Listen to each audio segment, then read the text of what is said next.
Занесло на встречную полосу. На улице Мира поселка Дербышки в результате крупной аварии пострадал водитель Део Некси, которая столкнулась с Ладой Веста. По словам очевидцев, отечественный автомобиль стала заносить, машину выкинула на встречную полосу прямо в лоб узбекской иномарки. Какие травмы получил пострадавший и так ли авария произошла на самом деле, узнавала Нафиса Минязова. Два ребра сломано, рука сломана.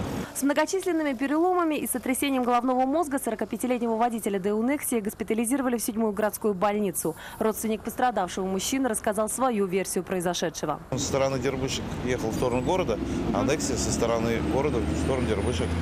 И его запустило на встречниках. Второй водитель что-либо говорить на камеру наотрез отказался. В результате сильного удара разбитый автомобиль разбросало по проезжей части. Они, к слову, в самый час пик стали причиной многометровой пробки. К слову, пострадавших могло бы быть куда больше, если бы на переднем сиденье отечественного автомобиля находился бы пассажир, ведь основной удар пришелся именно на его сторону.